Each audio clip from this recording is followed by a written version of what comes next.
Hi friends, నేను బలగం శాంతి kitchen. నేను మీ శాంతినండి. ఈరోజు మాకు వంట అయితే తొందరగా అయిపోయింది. నేను జావా కాస్తున్నానండి. ఈ జావాకి ప్రిపేర్ చేస్తున్నాను, రాగి జావా. అది నీళ్ళైతే అసలు మరిగిపోయినాయి. ఇదిగోండి, వంట అయితే అయిపోయింది. నేనైతే జొన్న అన్నం వండేసుకున్నాను. ఇదండి కాకరకాయ కూర, కాకరకాయ ఫ్రై అండి.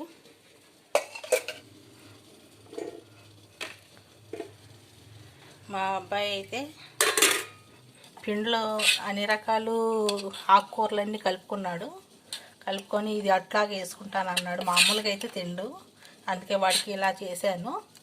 ఇవన్నీ కలిపి, ఆకుకూరలన్నీ కలిపి అట్లో కలిపానండి. అట్లో కలిపి ఇలా అట్టేసేసుకుంటాడు. ఇలా పిండిలో కలిపేస్తే అట్టేసేసుకుంటాడు.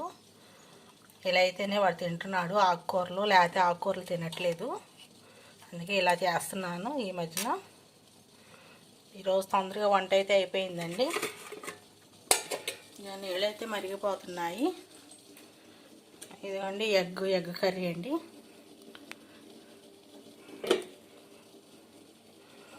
జావ అయితే రాగి జావ పిండి అయితే కలుపుతున్నాను. పిండి అయితే కలిపిస్తానండి, రాగి పిండి వాటర్లో వేసేస్తాను.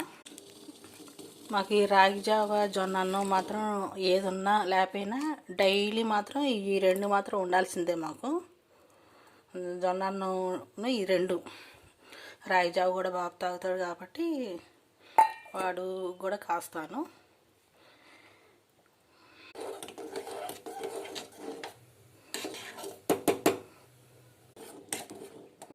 అయిపోయిందండి, జావా కూడా కాసేసాను, అయిపోయింది. ఇక ఒక నిమిషం. కలోంజీ సీడ్స్ అండి. ఇవి మీకు ఎంతవరకు తెలుసు?